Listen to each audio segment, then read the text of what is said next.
ಪ್ರಣಾಮಗಳು ಗುರುಗಳೇ.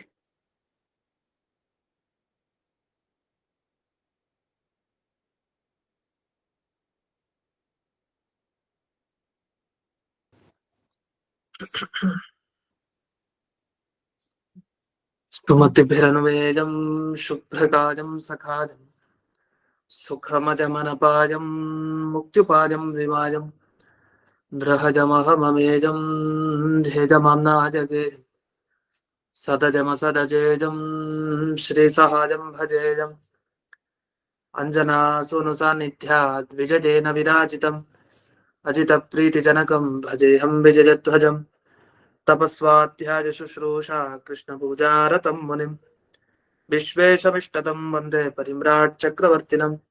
ಶ್ರೀ ಗುರುಭ್ಯೋ ನಮಃ. ಹರಿ ಓಂ. ಜನ್ಮಾದ್ಯಸ್ಯ ಯತೋನ್ವಯಾದಿತರತಶ್ಚಾರ್ಥೇಷ್ವಭಿಘ್ನಸ್ವರಾಟ್ ತೇನೇ ಬ್ರಹ್ಮ ಹೃದಯ ಆದಿ ಕವಯೇ ಮುಖ್ಯಂತಿ ಜಂ ಸೂರಯಃ ತೇಜೋ ವಾರಿಮೃತಾಂ ಯಥಾ ವಿನಿಮಯೋ ಯತ್ರ ತ್ರಿಸರ್ಗೋ ಮೃಷಾ ಧಾಮ್ನಾ ಸ್ವೇನ ಸದಾ ನಿರಸ್ತಕುಹಕಂ ಸತ್ಯಂ ಪರಂ ಧೀಮಹಿ. ಓಂ ಸ್ವಸ್ತ್ಯಸ್ತು ಸತಾಂ ಅಶೇಷ ಸನ್ಮಂಗಲಾನಿ ಭವಂತು.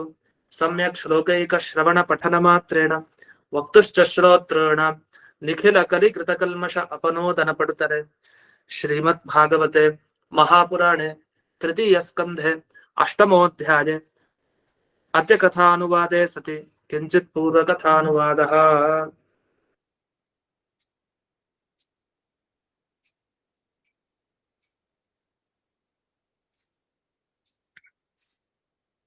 ಈಗ 9ನೇ ಶ್ಲೋಕದ ವಿವರಣೆ ಆಗ್ತಾ ಇತ್ತು. ಅದರಲ್ಲಿ ಈ ಶ್ಲೋಕಕ್ಕೆ ಕೆಲವರು ಬೇರೆ ಬೇರೆ ತರ ಅರ್ಥವನ್ನು ಮಾಡಿದ್ದಾರೆ. ಏನ್ ಅರ್ಥ ಮಾಡಿದ್ದಾರೆ, ಯಾಕೆ ಅರ್ಥ ಸರಿ ಇಲ್ಲ, ಆಚಾರ್ಯರು ಅದಕ್ಕೇನು ಸೊಗಸಾಗಿ ಅರ್ಥ ಮಾಡ್ತಾರೆ, ಆ ವಿಷಯಗಳನ್ನ ಈಗ ನೋಡೋಣ. ಕೆಲವ್ರೇನ್ ಅರ್ಥ ಮಾಡಿದ್ದಾರೆ ಇದಕ್ಕೆ ಅಂದ್ರೆ, ಈ ಭಗವಂತನ ಸೃಷ್ಟಿ ಹೇಗಿದೆ ಅಂದ್ರೆ ಇದು ಮಿಥ್ಯಾ ಸೃಷ್ಟಿ, ಇದೆಲ್ಲ ಸುಳ್ಳು ಅಂತ ಹೇಳ್ತಾರೆ. ಯಾಕಂದ್ರೆ ಸಾಧಾರಣ ಸತ್ಯವಾದ ವಸ್ತು ಇದ್ರೆ ಸೃಷ್ಟಿ ಮಾಡ್ಬೇಕು. ಕಾಣೋ ಜಗತ್ತೆಲ್ಲ ಸುಳ್ಳು, ಅವನು ಸುಳ್ಳನ್ನೇ ಸೃಷ್ಟಿ ಮಾಡಿದ್ದು. ಯಾಕೆ ಸೃಷ್ಟಿ ಮಾಡ್ದ, ಅದು ಒಬ್ನೇ ಇದ್ದ, ಬೇಜಾರಾಯ್ತು, ಅದಕ್ಕೆ ಜಾಸ್ತಿ ಜನ ಆಗ್ಬೇಕು ಅಂತ ಇಷ್ಟೊಂದು ಜನರಾಗಿ ತಾನೇ ಇರೋದಂತ ಹೀಗೆಲ್ಲ ವ್ಯಾಖ್ಯಾನ ಮಾಡ್ಲಿಕ್ಕೆ ಶುರು ಮಾಡ್ತಾರೆ. ಯಾಕೆ ಜೀವ ಬೇರೆ ಅಲ್ಲ, ಬ್ರಹ್ಮ ಬೇರೆ ಅಲ್ಲ. ಅಲ್ಲ, ಇಬ್ರು ಬೇರೆ ಅಲ್ಲ ಅಂದ್ಮೇಲೆ ಒಬ್ರೇ ಅಂತ ಆದ್ರೆ ಇವ್ರಿಗಾಗೋ ದುಃಖ ಅವ್ರಿಗಾಗ್ಲಿ, ಅವ್ರಿಗಾಗೋ ಸುಖ ಇವ್ರಿಗಾಗ್ಲಿ, ಈ ತರ ಎಲ್ಲ ಆಗ್ಬೇಕಲ್ಲ. ಹಾಗಾದ್ರೆ ದೇವರಿಗೆ ಸುಖ ಆದ್ರೆ ಜೀವರಿಗೆ ಸುಖ ಆಗ್ಬೇಕು, ಜೀವರಿಗೆ ದುಃಖ ಆದ್ರೆ ದೇವರಿಗೆ ದುಃಖ ಆಗ್ಬೇಕು. ಯಾಕೆ ಇಬ್ರು ಕೂಡ ಒಬ್ರೆ ಅಂತ ಆಕ್ಷೇಪ. ಆದ್ರಿಂದ ಈ ದುಃಖ ಬರ್ಲಿಕ್ಕೆ ಕಾರಣ ಏನು ಅಂತ ಮೂಲ ಹುಡುಕಿ ಹಾಕಿದ್ರೆ, ದುಃಖ ಬರ್ಲಿಕ್ಕೆ ಕಾರಣ ಏನು, ಅವಿದ್ಯೆ. ಯಾರ ಹತ್ರ ಅವಿದ್ಯೆ ಇರುತ್ತೋ, ಅಜ್ಞಾನ ಇರುತ್ತೋ, ಅವರು ದುಃಖ ಅನುಭವಿಸ್ತಾರೆ. ಯಾರಿಗೆ ಅವಿದ್ಯೆ ಹೋಯ್ತೋ ಅವರು ದುಃಖ ಅನುಭವಿಸಲ್ಲ.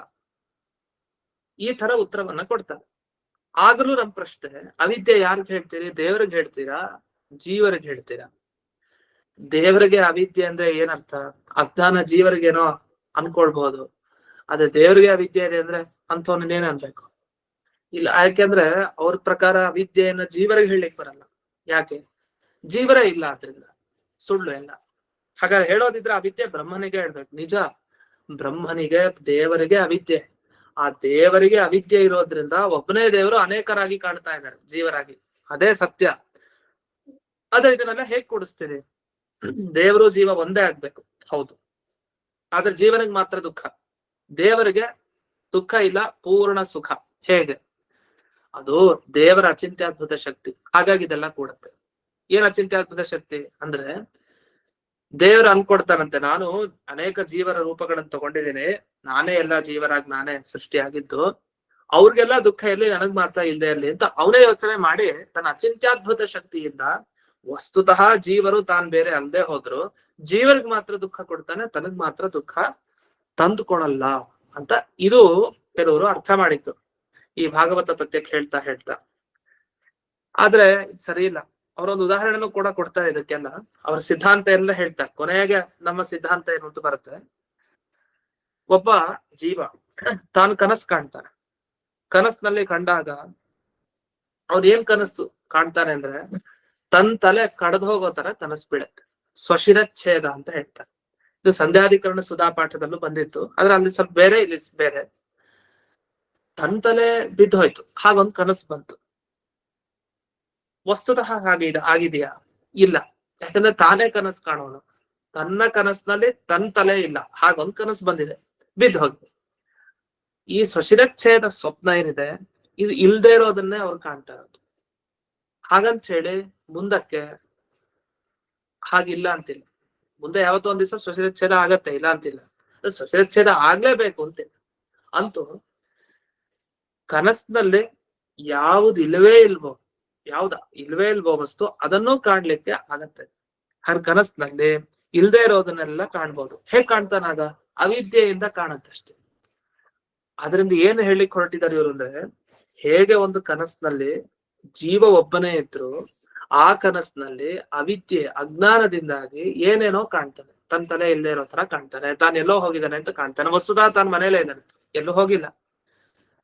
ಹಾಗಾದ್ರೆ ಎಷ್ಟೋ ಸುಳ್ಳಾದ ವಸ್ತುಗಳನ್ನ ಈ ಅವಿದ್ಯೆ ಸೃಷ್ಟಿ ಮಾಡ್ಕೊಳ್ಲಿಕ್ಕೆ ಶಕ್ತಿಯನ್ನ ಪಡೆದಿದೆ. ಆ ಅವಿದ್ಯೆ ಅಷ್ಟು. ನಮ್ಗೆ ನಮ್ಮ ಭ್ರಮೆಗಳಿರತ್ತಲ್ಲ ಒಬ್ರ ಬಗ್ಗೆ. ಈಗ ಯಾರೋ ಒಬ್ರು ಬಂದ್ರು, ಅವ್ರ ಬಗ್ಗೆ ತುಂಬಾ ಭ್ರಮೆಗಳಿರತ್ತೆ ನಮ್ಗೆ. ಅದ್ ಪರಿಹಾರ ಆಗ್ಲಿಕ್ಕೆ ತುಂಬಾ ಕಷ್ಟ. ಯಾಕಂದ್ರೆ ನಮ್ನ ಅವಿದ್ಯೆ ಜಾಸ್ತಿ ಇರುತ್ತೆ, ನಮ್ಗೆ ಅಜ್ಞಾನ. ನಾವ್ ಏನೇನೋ ನಾವೇ ಅನ್ಕೊಂಡ್ಬಿಟ್ಟಿರ್ತೇವೆ ಒಬ್ರ ಬಗ್ಗೆ, ಅವ್ರು ಹೀಗೆ, ಇವ್ರು ಹೀಗೆ, ಅವ್ರು ಹೀಗೆ ಅಂತ. ನಿಜವಾಗೆಲ್ಲ ಹುಡುಕ್ಲಿಕ್ ಹೋದ್ರೆ, ಹತ್ರಕ್ಕೆ ಹೋದ್ರೆ ಗೊತ್ತಾಗತ್ತೆ ಏನು ಇಲ್ವೇ ಇಲ್ಲ ಇಲ್ಲಿ ಅಂತ. ದೂರದಿಂದ ನೋಡಿದಾಗ ಅವಿದ್ಯೆಯಿಂದ ಸಿಕ್ಕಾಪಟ್ಟೆ ಕಲ್ಪನೆಗಳಿಗೆ ಒಂದು ಅವಕಾಶ ಇದೆ. ಅದೇ ತರ ಬ್ರಹ್ಮನಿಗೂ ಒಂದು ಅವಿದ್ಯೆ ಇದೆ. ಆ ಅವಿದ್ಯೆ ಏನ್ ಮಾಡ್ತಾ ಇದೆ? ಅನಂತ ಜೀವರಾಶಿಗಳನ್ನ ಸೃಷ್ಟಿ ಮಾಡಿ ತೋರಿಸ್ತಾ ಇದೆ. ಇದೆಲ್ಲ ಕನಸಲ್ಲಿ ಕಾಣೋ ವಸ್ತುಗಳ ತರ. ಯಾವ ವಸ್ತುಗಳು? ಜೀವರೆಲ್ಲ, ನಾವು, ನೀವು, ಎಲ್ಲ ವಸ್ತುಗಳೇನಿದೀವಿ, ಇದೆಲ್ಲ ಕನಸಲ್ಲಿ ಕಾಣೋ ವಸ್ತುಗಳು. ನಾವು ಕನಸಲ್ಲಿ ಕಾಣೋ ನಾವ್ ಅನ್ಕೊಳ್ತೀವಿ ಅದೆಲ್ಲ ಇರ್ಲಿಲ್ಲ, ಎಚ್ಚರ ಆದ್ಮೇಲೆ ಗೊತ್ತಾಯ್ತು ಪಕ್ಕದಲ್ಲೇನು ಇಲ್ಲ, ನಾನು ಇಲ್ಲೇ ಇದ್ದೇನೆ ಮನೆಯಲ್ಲಿ. ಹಾಗೆ ನಾವೇ ಕನಸಿನ ಪದಾರ್ಥಗಳು ಅಂತ ಇವ್ರು ಹೇಳ್ತಾರೆ. ಆ ತರ ಅಂತ. ಈ ಕನಸಿನ ಪದಾರ್ಥ ಎಷ್ಟು ಹೊತ್ತಿರತ್ತೆ? ಸ್ವಲ್ಪ ಹೊತ್ತಿರತ್ತೆ. ಮಲಗದ ಎಚ್ಚರ ಆದ ಮೇಲೆ ಇರಲ್ಲ. ಆದ್ರೆ ಜಗತ್ತಲ್ಲಿ ಕಾಣೋ ನಾವು, ನೀವು, ಏನು ಪದಾರ್ಥಗಳು ಎಲ್ಲ ಇವೆ, ಜೀವರಾಗ್ಬಹುದು, ಪ್ರಾಣಿಗಳಾಗ್ಬಹುದು, ಇವರೆಲ್ಲ ಒಂದ್ ದಿವ್ಸ ಇಲ್ಲ ಅಂತ ಆಗತ್ತೆ. ಅದಕ್ಕೆ ಸ್ವಲ್ಪ ಟೈಮ್ ಬೇಕಾಗತ್ತೆ. ತೀರಾ ಕನಸಿನ ತರ ಅಲ್ಲ, ಕನಸು ಬೇಗ ಆಗತ್ತೆ, ಇದಕ್ಕೆ ಸ್ವಲ್ಪ ವಿಳಂಬ ಅಷ್ಟೆ. ಆದ್ರೆ ವಸ್ತುತಃ ಯಾವುದೂ ಇಲ್ಲ, ಎಲ್ಲ ಸುಳ್ಳು ಅಂತ ಹೀಗೆ ವಾದವನ್ನ ಪ್ರಸ್ತಾವ ಮಾಡ್ತಾರೆ. ಆದ್ರೆ ಇದು ಸರಿ ಇಲ್ಲ. ಯಾಕೆ ಅಂದ್ರೆ ಒಂದು ಸಿದ್ಧಾಂತ ಇದೆ. ಈ ಅವಿದ್ಯೆ ಅನ್ನೋದೇನಿದೆಯಲ್ಲ, ಅಜ್ಞಾನ, ಇದು ಯಾವತ್ತೂ ಪ್ರತಿಬಿಂಬ ಪಕ್ಷಪಾತಿ ಅಂತ ಒಂದು ಮಾತು ಹೇಳ್ತಾರೆ. ಪ್ರತಿಬಿಂಬ ಪಕ್ಷಪಾತಿ, ಬಿಂಬ ಪಕ್ಷಪಾತಿ ಅಂತ ಎರಡು. ಬಿಂಬ ಪ್ರತಿಬಿಂಬ ಅಂದ್ರೆ ಏನು ಅಂತ ನಮ್ಗೆ ಅರ್ಥ ಆದ್ರೆ ಆವಾಗ ಇದು ಗೊತ್ತಾಗುತ್ತೆ. ಅದಕ್ಕೇನು ತುಂಬಾ ಕಷ್ಟ ಇಲ್ಲ. ಬಿಂಬ ಪ್ರತಿಬಿಂಬ ಭಾವ ನಮಗ್ ಗೊತ್ತೇ ಇದೆ. ಕನ್ನಡಿ ಮುಂದೆ ನಾವು ನಿಂತ್ಕೊಳ್ತೀವಿ, ನಿಂತ್ಕೊಂಡ ನಾವು ಬಿಂಬ, ನಮ್ಮ ಮುಖ ಬಿಂಬ, ನಮ್ಮ ದೇಹ ಎಲ್ಲ ಬಿಂಬ, ಕನ್ನಡಿಲಿ ಕಾಣೋದು ನಮ್ಮ ಪ್ರತಿಬಿಂಬ. ಇದು ಗೊತ್ತು. ಈ ಪ್ರತಿಬಿಂಬ ಮುಂದೇನ್ ಕಾಣ್ತಾ ಇದೆ, ಅದಕ್ಕೂ ನಮಗೂ ವ್ಯತ್ಯಾಸ ಇದೆ. ಕನ್ನಡಿ ಮುಂದೆ ನಿಂತ್ಕೊಂಡಾಗ ನಮ್ಮಲ್ಲಿ ಕೊಳೆ ಇರಲ್ಲ ಅನ್ಕೊಳ್ಳಿ, ಮುಖ ಚೆನ್ನಾಗಿ ತೊಳ್ಕೊಂಡ್ ಬಂದಿದ್ದಾನೆ, ಏನು ಕೊಳೆ ಇಲ್ಲ. ಆದ್ರೆ ಕನ್ನಡಿಲಿ ನಿಂತಾಗ ಆ ಕನ್ನಡಿಲಿ ಏನೋ ಕೊಳೆ ಕಾಣ್ತಾ ಇದೆ. ಆ ಕನ್ನಡಿಲಿ ತೋರುವಂತಹ ಮುಖ ಇದೆಯಲ್ಲ, ನಮ್ದೇ ಮುಖ, ಆ ಮುಖದಲ್ಲಿ ಏನೋ ಕೊಳೆ ಕಾಣ್ತಾ ಇದೆ. ಯಾಕೆ ಕಾಣುತ್ತೆ? ಯಾಕಂದ್ರೆ ನನ್ನ ಮುಖದಲ್ಲಿ ಏನೋ ಕೊಳೆ ಇಲ್ಲ, ಅದು ಅದ್ರಲ್ಲಿ ಕಾಣ್ತಾ ಇದೆ. ಯಾಕೆ ಅದು ಯಾಕೆ ಕಾಣ್ತಾ ಇದೆ ಅಂದ್ರೆ, ಉಪಾಧಿ ಇದೆಯಲ್ಲ, ಅಂದ್ರೆ ಕನ್ನಡಿ, ಅದನ್ನ ಉಪಾಧಿ ಅಂತ ಕರೀತಾರೆ. ಆ ಕನ್ನಡಿಲ್ ಕೊಳೆ ಇದೆ. ಹಾಗಾಗಿ ಕನ್ನಡಿಲ್ ಕೊಳೆ ಇರೋದ್ರಿಂದ ಅಲ್ಲಿ ಕಾಣೋ ಮುಖದಲ್ಲೂ ಕೊಳೆ ಇರೋ ತರ ಅನ್ನಿಸ್ತಾ ಇದೆ. ಹಾಗಾದೇನಾಯ್ತು? ಅವಿದ್ಯೆ ಅದು ಉಪಾಧಿ ಯಾವತ್ತು ಏನ್ ಮಾಡುತ್ತೆ ಅಂದ್ರೆ, ಪ್ರತಿಬಿಂಬದ ಮೇಲೆ ತನ್ನ ಪ್ರಭಾವ ಬೀರೋದು ಜಾಸ್ತಿ, ಬಿಂಬದ ಮೇಲೆ ಪ್ರಭಾವ ಬೀರಲ್ಲ. ಕನ್ನಡಿ ನಮ್ಮ ಮೇಲೆ ಕೊಳೆಯನ್ನು ಕೂಡಿಸ್ಲಿಕ್ಕೆ ಆಗಲ್ಲ. ಕನ್ನಡಿ ಅಲ್ಲಿ ತೋರುವಂತ ಒಂದು ಮುಖದ ಮೇಲೆ ಕೊಳೆ ಅಥವಾ ದೇಹದ ಮೇಲೆ ಕೊಳೆಯನ್ನ ಕೂಡಿಸ್ಲಿಕ್ಕೆ ಸಾಧ್ಯ. ಯಾಕೆ? ತನ್ನಲ್ಲಿರೋ ಕೊಳೆ ಅಲ್ಲೇ ತೋರ್ತಾ ಇದೆಯಲ್ಲ ಒಂದು ಮುಖ ನಮ್ದು, ಅದಕ್ಕೋಸ್ಕರ ಆಗತ್ತೆ. ಹೀಗೆ ಯಾವತ್ತು ಯಾವುದೇ ಒಂದು ಉಪಾಧಿ ಅದು ಪ್ರತಿಬಿಂಬ ಪಕ್ಷಪಾತಿ, ಅದರ ಪಕ್ಷದಲ್ಲಿ ಇರುತ್ತದೆ, ನಮ್ ಕಡೆ ಬರಲ್ಲ. ಕನ್ನಡಿ ಯಾವತ್ತು ಕನ್ನಡಿ ಹತ್ರ ಇರುವಂತಹ ವಸ್ತುವಿನ ಮೇಲೆ ತನ್ನ ಪ್ರಭಾವ ಬೀರುತ್ತೆ, ನಮ್ಮ ಹತ್ರ ತನಕ ಬರಲ್ಲ ಅದರ ಪ್ರಭಾವ. ಹೀಗಿದೆ. ಇದೇ ತರ ಇನ್ನೊಂದು ಉದಾಹರಣೆಯನ್ನು ಕೊಡ್ತಾರೆ. ಅವ್ರು ಇದನ್ನ ಸಮರ್ಥನೆ ಮಾಡ್ತಾ ಹೋಗ್ತಾರೆ. ಇದೆಲ್ಲ ಅಸತ್ಯ, ಇದು ನೀವ್ ಹೇಳೋದು. ಯಾಕಂದ್ರೆ ಜೀವನದ ದುಃಖ ಅದೆಲ್ಲ ಸುಳ್ಳು, ಹೀಗೆ ಹೆಂಗಾಗ್ಲಿಕ್ಕೆ ಸಾಧ್ಯ? ಕನಸಲ್ಲಿ ಏನೇನೋ ಬರುತ್ತಲ್ಲ, ಆ ತರ ಆಯ್ತು ನಿಮ್ ಕಥೆ ಅಂತ ಹೀಗೂ ವಾದ ಮಾಡ್ಬೋದು. ಆದ್ರೆ ಅದ್ ಸರಿ ಇಲ್ಲ. ಯಾಕಂದ್ರೆ ಇನ್ನೊಂದು ಉದಾಹರಣೆ ಕೊಡ್ತಾ ಹೇಳ್ತಾರೆ. ಈಗ ನೀರು ಸ್ವಚ್ಛವಾಗಿದೆ, ಚಂದ್ರ ತಾನು ಆಕಾಶದಲ್ಲಿದ್ದಾನೆ, ನೀರಿನ ಮೇಲೆ ಆ ಚಂದ್ರನ ಪ್ರತಿಬಿಂಬ ಮೂಡ್ತಾ ಇದೆ. ಚಂದ್ರ ಮೇಲಿದ್ದಾನೆ ಆಕಾಶದಲ್ಲಿ, ನೀರಿನಲ್ಲಿ ಅವನ ಪ್ರತಿಬಿಂಬ. ನೀರು ಅಲ್ಲಾಡ್ತಾ ಇದೆ, ಆಮೇಲೆ ಚಂದ್ರನು ಅಲ್ಲಾಡ್ತಾ ಇದ್ದಾನೆ. ವಸ್ತುತಃ ಮೇಲಿನ ಚಂದ್ರ ಹಾಗೆ ಇದ್ದಾನೆ, ಅವನೇನು ಅಲ್ಲಾಡ್ತಾ ಇಲ್ಲ. ಅದು ಒಂದೇ ತರ. ಹಾಗಾದ್ರೆ ಬಿಂಬ ಯಾವತ್ತೂ ಒಂದೇ ತರ ಇರುತ್ತೆ, ಪ್ರತಿಬಿಂಬ ವ್ಯತ್ಯಾಸ ಆಗ್ತಾ ಇರುತ್ತೆ. ಯಾಕೆಂದ್ರೆ ಉಪಾಧಿ. ಆ ಪ್ರತಿಬಿಂಬ ಎಲ್ಲಿ ಮೂಡ್ತಾ ಇದೆ, ಆ ವಸ್ತುವಿನಲ್ಲಿ ಆಗುವ ಬದಲಾವಣೆ ತನ್ನ ಹತ್ತಿರದಲ್ಲಿರೋದನ್ನು ಆ ಬದಲಾವಣೆಯನ್ನು ತೋರಿಸ್ತಾ ಇದೆ. ಇದು ಹೇಗಾಯ್ತು ಅಂದ್ರೆ, ಸಜ್ಜನರು ಒಂದೇ ತರ ಇರ್ತಾರೆ, ಸಜ್ಜನರು ಎಂದಿಗೂ ಎಡವಟ್ಟಾಗಲ್ಲ. ದುರ್ಜನರು ಏನ್ ಮಾಡ್ತಾರೆ, ಸಜ್ಜನರ ಜೊತೆಗೆ ನಾವ್ ಯಾರೇ ಇದ್ರು ಕೂಡ ಸಜ್ಜನರು, ಈ ಒಳ್ಳೆಯ ಜನ ಯಾರು ಬದಲಾಯಿಸಲ್ಲ, ಅವ್ರು ಹೇಗಿದಾರೋ ಹಾಗೆ ಇರ್ತಾರೆ. ಇನ್ನೊಬ್ರು ಅವ್ರ ಜೊತೆಗಿರೋರು. ದುಷ್ಟರು ಹಾಗಲ್ಲ, ಅವ್ರು ತಮ್ಮಲ್ಲಿರೋರ್ನು ಅವ್ರು ಅಲಾಡ್ತಂದ್ರೆ ಅವ್ರನ್ನೂ ಅಲಾಡಿಸ್ತಾ ಇರ್ತಾರೆ, ಅಷ್ಟು ಕಷ್ಟ ಕೊಡ್ತಾ ಇರ್ತಾರೆ. ಈ ಬಿಂಬ ಪ್ರತಿಬಿಂಬ ಭಾವದಲ್ಲಿ ಏನ್ ಅರ್ಥ ಮಾಡ್ಕೊಂಬ, ಬಿಂಬ ಯಾವತ್ತೂ ಒಂದೇ ತರ ಇರುತ್ತೆ, ಪ್ರತಿಬಿಂಬದಲ್ಲಿ ವ್ಯತ್ಯಾಸಗಳಾಗ್ತಾ ಹೋಗುತ್ತೆ. ಯಾಕೆ? ಉಪಾಧಿಯಿಂದ.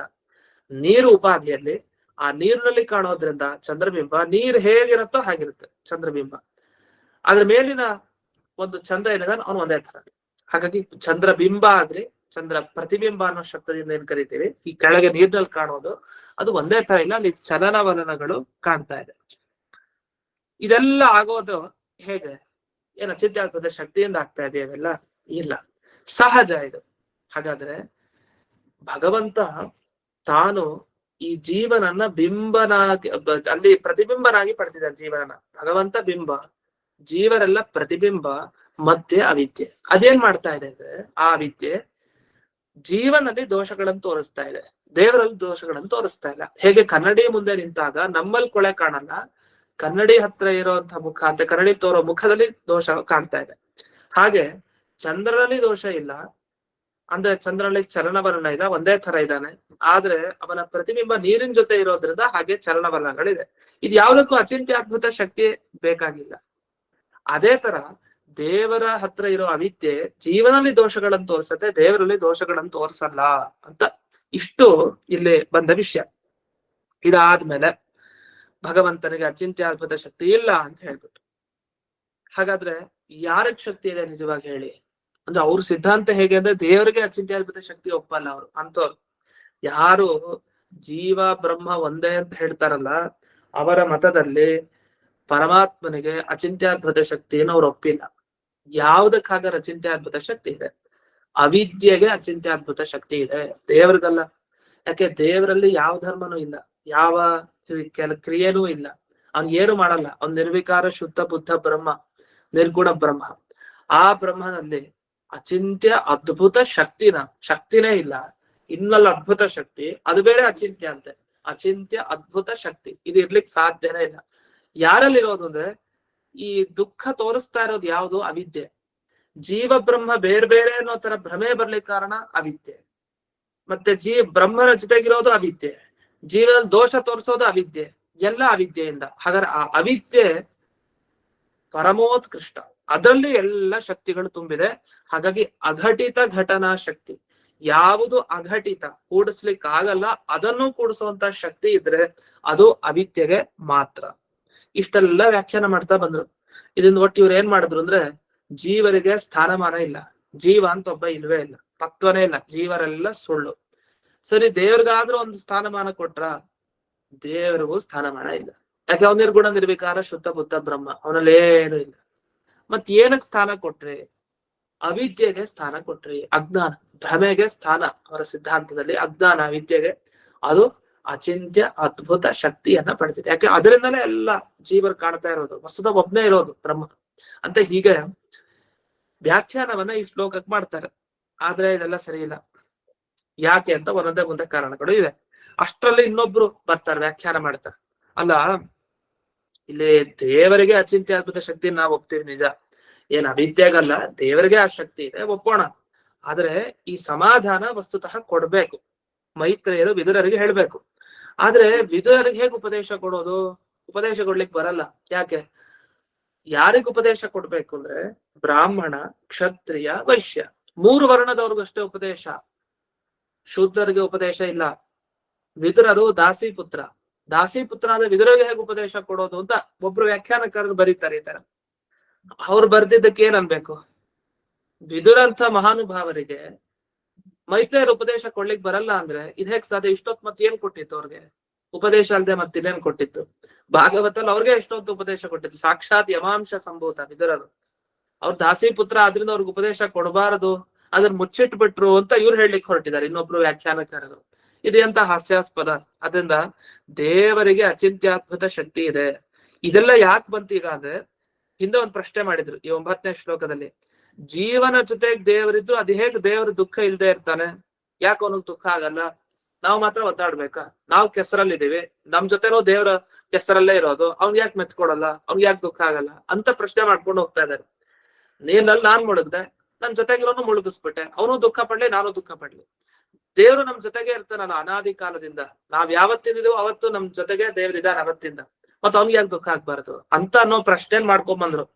ಆಗ ಇವ್ರು ಉತ್ತರ ಕೊಟ್ರು, ಇಲ್ಲ ಇಲ್ಲ, ಅದು ಅವಿದ್ಯೆ ಕಾರಣ, ಅದು ಒಬ್ರಿಗೆ ಹೊಳಿತು, ಅದು ದೇವ್ರ ಕೈಲೂ ಇಲ್ಲ. ಯಾಕೆ ದೇವ್ರಿಗೂ ಅಚಿಂತ್ಯದ್ಭುತ ಶಕ್ತಿ ಇಲ್ಲ, ಪಾಪ ಅವನೇನ್ ಮಾಡ್ತಾನೆ.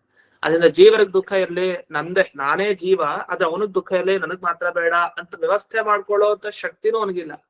ಅದಕ್ಕೆ ಅವಿದ್ಯೆ ಮೇಲೆ ಹಾಕ್ಬಿಟ್ಟೋದು, ಅವಿದ್ಯೆ ಎಲ್ಲ ಮಾಡ್ಬಿಡ್ತು ಅಂತ. ಅವಿದ್ಯೆಗೆ ತಲೆ ಇದೆಯಾ? ಅವಿದ್ಯೆಗೆ ಬುದ್ಧಿ ಇಲ್ಲ, ಅದು ಜಡ. ಜಡಕ್ಕೆ ಬುದ್ಧಿ ಹೇಗಿರ್ಲಿಕ್ಕೆ ಸಾಧ್ಯ? ಮತ್ತೆ ಅವಿದ್ಯೆಯಿಂದ ಇವೆಲ್ಲ ಕಾರ್ಯ ಹೇಗೆ ಸಾಧ್ಯ ಅಂದ್ರೆ ಆಗತ್ತೆ. ಅದಕ್ಕೆ ಉದಾಹರಣೆ ಕೊಟ್ರು, ಏನು?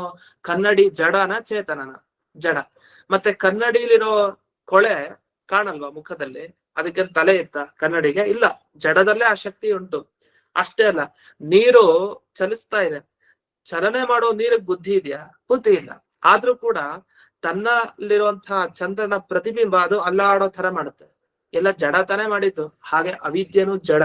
ಆ ಜಡವಾದದ್ದೇ ಬ್ರಹ್ಮನಿಗೆ ಯಾವುದೇ ದೋಷಗಳು ಇಲ್ದೇ ಇರೋ ತರ ಮಾಡಿ, ಅವ್ನು ಯಾವುದೇ ದುಃಖವನ್ನ ಅನುಭವಿಸದೇ ಇರೋ ತರ ಮಾಡಿ, ಜೀವನಿಗೆ ಮಾತ್ರ ದುಃಖ ಅನುಭವಿಸೋ ತರ ಮಾಡತ್ತೆ. ಅದು ಅವಿದ್ಯೆ. ಇಷ್ಟು ವಿವರಣೆ ಹಿಂದಕ್ಕೆ ಬಂತು. ಅದರಿಂದ ಇಲ್ಲಿ ಪ್ರಶ್ನೆಗೆ ಉತ್ತರ ಕೊಡಬೇಕಾಗಿದ್ದು, ನಮ್ ಜೊತೆಗ್ ದೇವರಿದ್ರು, ಅವನ್ ಕೆಸರಿನಲ್ಲೇ ಇದ್ರು, ಅವನ ಅಂಧಂತಮಸ್ಸಲ್ಲೇ ಇದ್ರು, ಅವನಿಗೆ ದುಃಖ ಆಗಲ್ಲ. ಯಾಕೆ? ಅಚಿಂತ್ಯದ್ಭುತ ಶಕ್ತಿ ಅವನಿಗಿದೆ. ಇದನ್ ಕೆಲವರು ಒಪ್ಪಿದ್ರು. ಆದ್ರೆ ಅವ್ರು ಎಲ್ಲಿ ಎಡವಟ್ ಮಾಡ್ಕೊಳ್ತಾ ಇದಾರೆ ಅಂದ್ರೆ, ಇಂಥ ಉಪದೇಶವನ್ನ ಶೂದ್ರನಾದ ದಾಸಿ ಪುತ್ರನಾದ ವಿದುರನಿಗೆ ಹೇಗೆ ಕೊಡ್ಲಿಕ್ಕೆ ಸಾಧ್ಯ ಮೈತ್ರೇಯರು ಅಂತ ಹೇಳ್ಬಿಟ್ಟು. ಇದು ತಪ್ಪಾಗುತ್ತೆ, ಇದು ಸರಿ ಇಲ್ಲ ಈ ವಾದ. ಅಷ್ಟೇ ಅಲ್ಲ, ಭಗವಂತ ತಾನು ವಿರುದ್ಧವಾದ ಒಂದು ವಸ್ತುವಿನಲ್ಲಿ ಸಿಗಾಕೊಂಡಿದ್ದಾನೆ. ಏನ್ ವಿರುದ್ಧವಾದ ವಸ್ತುವಿನಲ್ಲಿ ಸಿಗಾಕೊಂಡಿರೋದು ಅಂದ್ರೆ, ಈ ಕಡೆ ನಿತ್ಯ ಮುಕ್ತ ಅಂತ ಕರೀತಾರೆ ದೇವರನ್ನ, ಅವನಿಗೆ ಮುಕ್ತಿ ಆಗ್ಬಿಟ್ಟಿದೆ ಅಂತೆ. ಆದ್ರೆ ಈ ಕಡೆ ಬಂಧನಕ್ಕೆ ಬಂದು ಸಿಗಾಕೊಂಡಿದ್ದಾನಂತೆ ಸಂಸಾರದಲ್ಲಿ. ಯಾಕೆ? ಜೀವ ಅವನೇ ತಾನೆ, ಜೀವನಾಗಿ ಸಂಸಾರದಲ್ಲಿ ಸಿಗಾಕೊಂಡಿದ್ದಾನೆ ಬಂಧನದಲ್ಲಿ, ಪರಮಾತ್ಮನಾಗಿ ಸಂಸಾರದಿಂದ ಬಚಾವಾಗಿದ್ದಾನೆ. ಹೀಗೆ ಎರಡೂ ಹೇಳ್ಬಿಡ್ತಾರೆ. ಇದು ಹೇಗ್ ವಿರುದ್ಧ ಕಾರ್ಯ? ಒಬ್ನಲ್ಲೇ ಒಂದಾ ಅವನು ಜೈಲ್ನಲ್ಲಿ ಇರ್ಬೇಕು, ಒಂದಾ ಜೈಲಿಂದ ಹೊರಗಡೆ ಇರ್ಬೇಕು. ಅವ್ನು ಜೈಲ್ನಲ್ಲೂ ಇರ್ತಾನೆ, ಜೈಲಿನ ಹೊರಗಡೆನೂ ಇರ್ತಾನೆ. ಹಿಂಗಾಯ್ತು ಕತೆ ಹೇಳಿದ್ದು. ದೇವರು ಜೈಲಿಂದ ಹೊರಗಡೆ ಇದ್ದಾನೆ, ಅವನೇ ಜೈಲ್ ಒಳಗಡೆನೆ ಇದ್ದಾನೆ. ಯಾಕೆ? ಜೈಲ್ ಒಳಗಡೆ ಇರೋನು ಯಾರು? ಒಳಗಡೆ ಜೀವನೇ ಇರೋದು. ಅಲ್ಲ, ಜೀವ ಬೇರೆ ಅಲ್ವಾ? ಅಲ್ಲಲ್ಲ, ಅದು ದೇವ್ರೆ. ಯಾಕೆಂದ್ರೆ ಅವಿದ್ಯೆ ಬ್ರಹ್ಮನನ್ನ ಜೀವನನ್ನಾಗಿ ಮಾಡಿದೆ ಅಂತ ಈ ತರ ವ್ಯಾಖ್ಯಾನವನ್ನು ಮಾಡ್ಕೊಂಡು ಹೋಗ್ತಾರೆ. ಅದೇ ಇದು ವಿರುದ್ಧ ಕಾರ್ಯ. ಅಷ್ಟೇ ಅಲ್ಲ, ಅದೆಲ್ಲ ಮಾಯೆಯ ಕಾರ್ಯ ಅಂತ ಅವ್ರು ಬರೀತಾರೆ. ಮಾಯೆ ಅಂದ್ರೆ ಅದು ದೇವ್ರ ಮಾಯೆನೇ ಹಾಗೆ ಮಾಡ್ತಂತೆ. ದೇವರ ಮಾಯೆ ಏನ್ ಮಾಡ್ತು ಅಂದ್ರೆ, ದೇವರ ಮಾಯೆ ದೇವರೇ ಆದ ಜೀವನನಿಗೆ ಬಂಧನ ಕೊಟ್ಟು ದೇವರನ್ನ ಮುಕ್ತಿಗೊಳಿಸ್ತಂತೆ. ಅಂದ್ರೆ ಹೀಗೆಲ್ಲ ಎಂತೆಂತ ಉತ್ತರವನ್ನ ಕೊಟ್ಟಿದ್ದಾರೆ. ವಸ್ತುತಃ ಇದ್ಯಾವುದು ಸರಿ ಇಲ್ಲ. ಹಾಗಾದ್ರೆ ಏನ್ ಉತ್ತರ ಇರಲಿಲ್ಲ? ವಸ್ತುತಃ ಆಚಾರ್ಯರು ಉತ್ತರ ಕೊಡ್ತಾರೆ ಇದಕ್ಕೆ. ಸೇಯಂ ಭಗವತೋ ಮಾಯಾ ಅಯಂ ಹಿ ಭಗವನ್ ಮಹಿಮಾ ತಸ್ಯ ಕಾರ್ಪಣ್ಯಂ ಬಂಧನಾದಿ ನಯುಜ್ಯತೆ ಯದುಕ್ತಂ ತದ್ ನ್ಯಾಯಮೇವ ದುರ್ಭಗಾದಿ ಶರೀರಸ್ಥಸ್ಯಾಪಿ ತದ್ದೋಷ ಅಸ್ಪರ್ಶಜೇವ ತನ್ಮಹಿಮಾ ಇತ್ಯರ್ಥ. ಎಂತ ಸೊಗಸಾದ ಅರ್ಥವನ್ನ ಮಧ್ವಾಚಾರ್ಯ ಕೊಟ್ರು ಅಂದ್ರೆ, ಮಾಯಾ ಅನ್ನೋ ಶಬ್ದಕ್ಕೆ ಮಹಿಮೆ ಅಂತ ಅರ್ಥ. ಇವರು ಮಾಯಾ ಶಬ್ದದ ಮಹಿಮೆಯನ್ನೇ ಅರ್ಥ ಮಾಡ್ಕೊಳ್ಳಿಲ್ಲ. ಆ ಶಬ್ದಾರ್ಥ ಮಹಿಮೆ ಆಗ್ಲಿಲ್ಲ ಇವರಿಗೆ. ಆ ಶಬ್ದಕ್ಕೊಬ್ರು ಅವಿದ್ಯೆ ಅಂತ ಅರ್ಥ ಮಾಡಿದ್ರು, ಇನ್ನೊಬ್ರು ದೇವರ ಅಚಿಂತ್ಯದ್ಭುತ ಶಕ್ತಿ ಅಂದ್ರು, ಅದಕ್ಕೆ ಇನ್ನೇನೋ ಕೂಡಿಸಿದ್ರು. ವಸ್ತುತಃ ಮಾಯಾ ಅನ್ನೋ ಶಬ್ದಕ್ಕೆ ದೇವರ ಮಹಿಮೆ ಅಂತ ಅರ್ಥ. ದೇವರ ಮಹಿಮೆ ಏನ್ ಗೊತ್ತಾ? ನೀಚ ವಸ್ತುವಿನ ಜೊತೆಗಿದ್ರು ದೇವರು ತನ್ನ ಬಿಟ್ಕೊಡಲ್ಲ ಹಾಗೆ ಅಂತ. ಕೆಲವರು ಒಳ್ಳೆಯವ್ರು ಇರ್ತಾರೆ, ಸುತ್ತಲೂ 100 ಜನ ಕೆಟ್ಟವ್ರೆ, ಅವ್ರು ಮಾತ್ರ ಒಳ್ಳೆಯವರು, ಒಳ್ಳೆತನ ಕೊನೆವರೆಗೂ ಉಳಿಸ್ಕೊಂತಾರೆ. ಆದ್ರೆ ವ್ಯವಹಾರ ದಿವಸ ಬೆಳಗ್ಗೆಯಿಂದ ರಾತ್ರಿ ಅಂತವ್ರ ಜೊತೆಗಿನ ಆದ್ರೆ ಚೆನ್ನಾಗಿರ್ತಾರೆ. ಈ ತರ ದೇವರು ಅಂಧಂತಮಸ್ಸಲ್ಲ, ಎಂತೆಂತ ಘೋರ ಸ್ಥಿತಿ ಎಲ್ಲಾ ಕಡೆನೂ ಇದ್ದಾನೆ ಜಾಗದಲ್ಲಿ. ಆದ್ರೆ ಅಷ್ಟು ಜೊತೆಗಿದ್ದು ತನ್ನ ವ್ಯಕ್ತಿತ್ವವನ್ನು ಮಾತ್ರ ಬಿಟ್ಕೊಡಲ್ಲ. ಇದು ದೇವರ ಮಹಿಮೆ. ತದ್ದೋಷ ಅಸ್ಪರ್ಶ ಏವ ಅಂತ ಆಚಾರ್ಯ ಹೇಳ್ತಾರೆ. ದುರ್ಭಗ ಶರೀರ, ಒಬ್ಬ ಬಡ ಜೀವನಲ್ಲೂ ಇರ್ತಾನೆ, ಕೆಟ್ಟ ಜೀವನಲ್ಲೂ ಇರ್ತಾನೆ, ಎಲ್ಲರಲ್ಲೂ ಇರ್ತಾನೆ. ಎಲ್ಲರಲ್ಲಿದ್ರು ತದ್ದೋಷ ಅಸ್ಪರ್ಶ, ಆದ್ರೆ ಅವನ ದೋಷ ಮಾತ್ರ ತಗಲಲ್ಲ. ಇದೇ ದೇವರ ಮಹಿಮೆ ಅಂತ ಹೇಳ್ತಾರೆ. ಹಾಗಾದ್ರೆ ಏನಾಯ್ತು, ಜೀವನಿಗೆ ದುಃಖ ಯಾಕೆ ಹಾಗಾದ್ರೆ ಅಂತ ಪ್ರಶ್ನೆ ಉಳಿತು. ಜೀವನಿಗೆ ದುಃಖಕ್ಕೆ ಕಾರಣ ಏನಂದ್ರೆ ಅವನು ಅಭಿಮಾನವನ್ನ ಹೊಂದಿದ್ದಾನೆ. ನನ್ ದೇಹ ಇದು, ನಂದೇ ದೇಹ, ನಾನು ಇದನ್ನ ಕಳ್ಕೊಂಡ್ಬಿಟ್ರೆ ನಾನೇ ಹೋದಾಗೆ ಅಂತ ಭಾವಿಸ್ತಾ ಇರ್ತಾನೆ ಜೀವ. ಅದನ್ನ ಮುಂದಕ್ಕೂ ಹೇಳ್ತಾರೆ ಭಾಗವತದಲ್ಲಿ, ದೇಹ ಹೋದ್ ಕೂಡ್ಲೆ ನಾನೇ ಹೋಗ್ಬಿಟ್ಟೆ ಅಂತ ಅನ್ಕೊಂಡ್ಬಿಟ್ಟು ಜೀವ. ನನ್ ದೇಹ ಅನ್ನೋ ಅಭಿಮಾನ ಎಷ್ಟಿದೆ ಅಂದ್ರೆ ಈ ದೇಹ ಹೋದ್ರೆ ನಾನು ಇರಲ್ಲ ಅನ್ಕೊಂಡಿರ್ತಾನಂತೆ. ವಸ್ತುತಃ ಹಾಗಲ್ಲ, ಅದು ಸ್ವಾತಂತ್ರ್ಯ ಭ್ರಮೆ. ನಂದೇ ದೇಹ, ನಾನೇ ದೇಹ ಅನ್ನೋ ತರ ಇವ್ರಿಗೆ ಭ್ರಮೆ ಇದೆ. ನಂದೇ ದೇಹ ಅಂದ್ರೆ ಒಪ್ಕೊಳ್ಳೋಣ, ನಾನು ಬೇರೆ ದೇಹ ಬೇರೆ ಅಂತ ಅವ್ರಿಗೆ ಜ್ಞಾನ ಇದೆ ಅಂತ ಅರ್ಥ. ಆದ್ರೆ ನಾನೇ ದೇಹ ಅನ್ನೋ ತರ ಆಡ್ತಾ ಇರ್ತಾರೆ. ಯಾಕಂದ್ರೆ ದೇಹಕ್ಕೆ ಸ್ವಲ್ಪ ಏನಾರಾದ್ರೆ ನಮ್ಗೆ ಆದಾಗ ನಮ್ಗೆ ಅನಿಸುತ್ತೆ. ಇದು ಭ್ರಮೆ ಅಂತ ಹೇಳ್ತಾರೆ. ಅದನ್ನ ಅನುಭವಿಸೋದ್ ಬಹಳ ಕಷ್ಟ. ನಿಜವಾಗಿ ಅದರ ಪಕ್ವಜ್ಞಾನ ಜ್ಞಾನಿಗಳಿಗೆ ಮಾತ್ರ ಸಾಧ್ಯ. ಆದ್ರೆ ವಿಷಯ ಅಂತೂ ಹೀಗಿದೆ, ಏನಂದ್ರೆ ದೇಹ ಮತ್ತೆ ಆ ದೇಹದಲ್ಲಿ ಆತ್ಮೀಯತಾ ಭ್ರಮೆ, ನಂದು ಅನ್ನೋ ಭ್ರಮೆ ಕಾರಣ ಆಗುತ್ತೆ ಕೆಲಸಲಿ. ಈ ಎಲ್ಲ ಕಾರಣಗಳಿಂದ ಏನಾಗ್ತಾ ಇದೆ ಅಂದ್ರೆ ಭಗವಂತ ತಾನು ಈ ತರದ ಆತ್ಮೀಯತಾ ಭಾವವನ್ನ ಪಡೆದಿಲ್ಲ ತನ್ನ ದೇಹದಲ್ಲಿ. ಹಾಗಾಗಿ ಭಗವಂತನ ಒಂದು ಅಸ್ತಿತ್ವ ಜೀವನ ಜೊತೆಗಿದ್ರು ಅವನಿಗೆ ಮಾತ್ರ ಎಂದಿಗೂ ದುಃಖ ಆಗಲ್ಲ. ಯಾಕೆ ಅಂದ್ರೆ ಅವನ ಮಹಿಮೆನೆ ಅಂತದ್ದು. ಅಂತ ಇಷ್ಟು ಸರಳವಾಗಿ ಅರ್ಥವನ್ನ ಹೇಳಲಿಕ್ಕೆ ಬರ್ಬೇಕಾದ್ರೆ ಜೀವ ಪರಮಾತ್ಮ ಒಂದೇ, ಅವ್ರು ಬೇರೆ ಮಾಡ್ಲಿಕ್ಕೆ ಅವಿದ್ಯೆ ಒಂದ್ಬೇಕು. ಆ ಅವಿದ್ಯೆ ಜೀವನಕ್ಕೆ ಮಾತ್ರ ದೋಷಗಳನ್ನ ಹೇಳುತ್ತೆ, ದೋಷಗಳನ್ನ ತೋರಿಸ್ತಾ ಇದೆ, ಭಗವಂತನಿಗೆ ತೋರಿಸಲ್ಲ. ಮತ್ತೆ ವಿದುರ ಅವನು ಶೂದ್ರ, ಅವನ್ಗೆ ಹೆಂಗ್ ಉಪದೇಶ ಕೊಟ್ರು, ಈ ತರ ಎಲ್ಲ ಹಿಂದೆ ಏನ್ ವ್ಯಾಖ್ಯಾನ ಮಾಡ್ತಾ ಬಂದ್ರೆ ಇದ್ಯಾವ್ದು ಸರಿ ಇಲ್ಲ.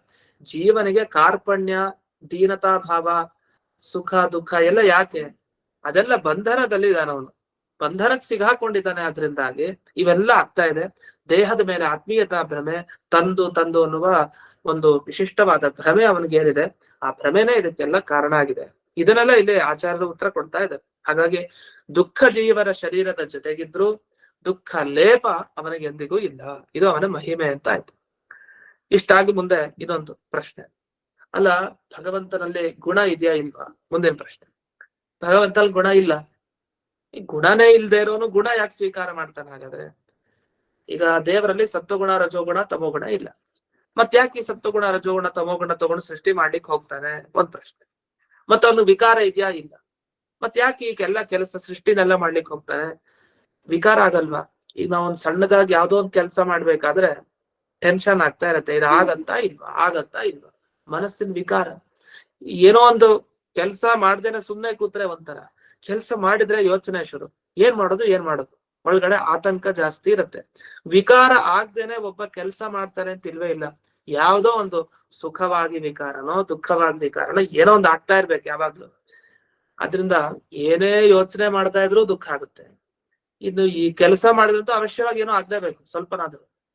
ಆದ್ಮೇಲೆ ಈ ದೇವರೆಲ್ಲ ವಿಕಾರ ಇಲ್ಲದೆ ಹೇಗ್ ಕೆಲಸ ಮಾಡ್ತಾರೆ ಅಂತ ಒಂದ್ ದೊಡ್ಡ ಪ್ರಶ್ನೆ. ಯಾಕಂದ್ರೆ ಅವ್ನ್ ಮಾಡೋ ಕೆಲ್ಸ ಸಾಮಾನ್ಯ ಜೀವರು ಮಾಡುವಂತ ಕೆಲ್ಸನ. ಇಡೀ ಜಗತ್ತಿನ ಸೃಷ್ಟಿ, ಇಡೀ ಜಗತ್ತನ್ನು ಸೃಷ್ಟಿ ಮಾಡೋನ್ಗೆ ಎಷ್ಟು ಟೆನ್ಷನ್ ಇರುತ್ತೆ.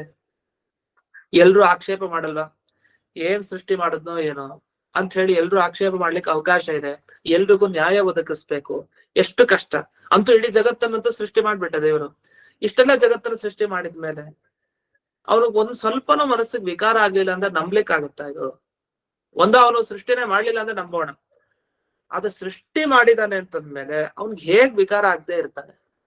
ಇದು ಹೇಗಾಯ್ತು ಅಂದ್ರೆ, ಸಾವಿರಾರು ಜನ ಸ್ತ್ರೀಯರಿದ್ದಾರೆ ಸುತ್ತಲೂ, ಒಬ್ಬ ವ್ಯಕ್ತಿ ಮಧ್ಯಕ್ಕೆ ನಿಂತಿದ್ದಾನೆ, ಸುತ್ತಲೂ ಎಲ್ಲ ಸ್ತ್ರೀಯರಿದ್ದಾರೆ, ಅವನಿಗೆ ಮನೋವಿಕಾರನೇ ಆಗಿಲ್ಲ ಅಂತಂದ್ರೆ ಹೇಗ್ ಸಾಧ್ಯ? ಅದು ಅಸಾಧ್ಯ. ಆಗಿರ್ಲೇಬೇಕು ಮನಸ್ಸಿನ ವಿಕಾರ, ಯಾವುದೋ ಒಂದು ಕ್ಷಣದಲ್ಲಾದ್ರೂ ಆಗ್ಲೇಬೇಕು ಅಂತ. ಆ ತರ ದೇವರು ಇಷ್ಟೆಲ್ಲ ಕಷ್ಟದ ಒಂದು ಸುತ್ತಲನ್ನು ಇಟ್ಕೊಂಡು ಸುತ್ತಲೂ ತನಗೇನೂ ವಿಕಾರ ಆಗ್ದೇನೆ ಒಂದು ಸೃಷ್ಟಿ ಮಾಡ್ತಾನೆ ಅಂದ್ರೆ ಇದು ಹೇಗ್ ಸಾಧ್ಯ ಅಂತ ಇದು ಪ್ರಶ್ನೆ. ಇದೆಲ್ಲ ಮನಸ್ಸಿನಲ್ಲಿದೆ. ಅದಕ್ಕೆ ಮೈತ್ರೇಯರು ತಾವು ಉತ್ತರ ಕೊಡ್ತಾ ಇದ್ದಾರೆ. ಅಂತೂ ಸೃಷ್ಟಿ ಕ್ರಿಯೆ ಮಾಡಿದ್ರು ಕಷ್ಟ, ಅದಕ್ಕೆ ಮತ್ತೆ ಗುಣಗಳನ್ನ ಸತ್ವರಜಸ್ತಮೋ ಗುಣ ತಗೊಂಡ್ರು ಕಷ್ಟ. ಅದಕ್ಕೆ ಏನ್ ಮಾಡಿದ್ರು ಕೆಲವರು, ಅದ್ರಲ್ಲಿ ಯಾವ ಗುಣನೂ ಇಲ್ಲ ಅಂದ್ಬಿಟ್ಟು ಬೇಡವೇ ಬೇಡ. ಯಾಕೆ? ಗುಣನ್ ಒಪ್ಕೊಂಡ್ರೆ ತಾನೇ ಸಮಸ್ಯೆ, ಪ್ರಶ್ನೆ ನಾಳೆ ಕೇಳೋದು. ಅವ್ನು ವಿಕಾರನೂ ಇಲ್ಲ, ಏನೂ ಇಲ್ಲ, ಅವ್ನಿಗೆ ಹಾಗೆ ಇರ್ತಾನೆ. ಸೃಷ್ಟಿ ಮಾಡ್ತಾನ? ಅವ್ನು ಸೃಷ್ಟಿ ಮಾಡ್ಲಿಲ್ಲ ಜಗತ್ತನ್ನ. ಉತ್ತರ ಏನು ಅಂದ್ರೆ, ಇಡೀ ಜಗತ್ತನ್ನ ಸೃಷ್ಟಿ ಮಾಡಿದ್ ಯಾವ್ದು? ಬ್ರಹ್ಮಸೂತ್ರ ಇದೆ 2ನೇದು, ಓಂ ಜನ್ಮಾದ್ಯಸ್ಯೇತಃ ಓಂ ಇದೆ. ಯಾವುದರಿಂದ ಜನ್ಮಾದಿ ಈ ಎಲ್ಲ ಜಗತ್ತಿಗೆ ಸೃಷ್ಟಿ ಸ್ಥಿತಿ ಎಲ್ಲ ಪ್ರಳಯ ಎಲ್ಲ ಆಗಿದೆಯೋ ಅವನೇ ಓಂ ಓಂ ಅಥಾತೋ ಬ್ರಹ್ಮ ಜಿಜ್ಞಾಸ ಓಂ, ಅವನೇ ಬ್ರಹ್ಮ ಅಂತ ಹೇಳಿದ್ದಾರೆ. ಆದ್ರೆ ಬೇರೆಯವ್ರು ಏನ್ ಅರ್ಥ ಮಾಡ್ತಾರೆ ಅಂದ್ರೆ ಅದಕ್ಕೆ ಅಲ್ಲಿ ಬ್ರಹ್ಮ ಸೃಷ್ಟಿ ಮಾಡಿದ್ದಲ್ಲ, ಬ್ರಹ್ಮನಲ್ಲಿರೋ ಅವಿದ್ಯೆ ಜಗತ್ತನ್ನು ಸೃಷ್ಟಿ ಮಾಡಿದ್ದು ಅಂತ ಹೇಳ್ತಾರೆ. ಅದರಿಂದ ಜನ್ಮಾದ್ಯಸೇತಃ ಓಂ ಅನ್ನೋದಕ್ಕೆ ನಮ್ಮ ಸಿದ್ಧಾಂತದ ಪ್ರಕಾರ ಅರ್ಥ ಅಲ್ಲ, ಪರಕೀಯರ ಸಿದ್ಧಾಂತದ ಪ್ರಕಾರ ಯತಃ ಅಂದ್ರೆ ಯಾವ ಬ್ರಹ್ಮನಲ್ಲಿರುವ ಮಾಯೆ ಇದೆ ಅವಿದ್ಯೆ, ಆ ಅವಿದ್ಯೆಯಿಂದ ಈ ಜಗತ್ತಿನ ಸೃಷ್ಟಿ ಸ್ಥಿತಿ ಲಯಗಳು ಬ್ರಹ್ಮಂದಲ್ಲ. ಈಗ ಬ್ರಹ್ಮ ಸೃಷ್ಟಿ ಮಾಡ್ಬಿಟ್ರೆ ಒಂದು ವಿಕಾರ ಬಂದ್ಬಿಡುತ್ತೆ, ಅದನ್ನಾಗಲ್ಲ ಅಂತ. ಹೀಗೆ ಇದಕ್ಕೆಲ್ಲ ವ್ಯಾಖ್ಯಾನ ಮಾಡಿದ್ದಾರೆ. ಇದಕ್ಕೆಲ್ಲ ಉತ್ತರ ಕೊಡ್ಬೇಕಾಗಿದೆ. ಅದಕ್ಕೆಲ್ಲ ಆಚಾರ್ಯರು ಈಗ ಉತ್ತರ ಕೊಡ್ತಾ ಹೋಗ್ತಾರೆ. ಅದೇನು ಅನ್ನೋ ವಿಷಯ ಮತ್ತೆ ನಾಳೆ ದಿವಸ ಮುಂದುವರಿಸೋಣ ಅಂತ ಹೇಳ್ತಾ ಇಂದಿನ ಪಾಠವನ್ನ ಗುರುವಂತರ್ಗತ ವ್ಯಾಸತೀರ್ಥ ಗುರುವಂತರ್ಗತ ಭಾರತೀಯ ರಮಣ ಮುಖ್ಯ ಪ್ರಾಣ ಅಂತರ್ಗತ ಶ್ರೀಮನ್ಮೂಲ ಗೋಪಾಲಕೃಷ್ಣನಿಗೆ ಅರ್ಪಣೆಯನ್ನು ಮಾಡ್ತೇನೆ. ಶ್ರೀಕೃಷ್ಣ ನಮಸ್ಕಾರ.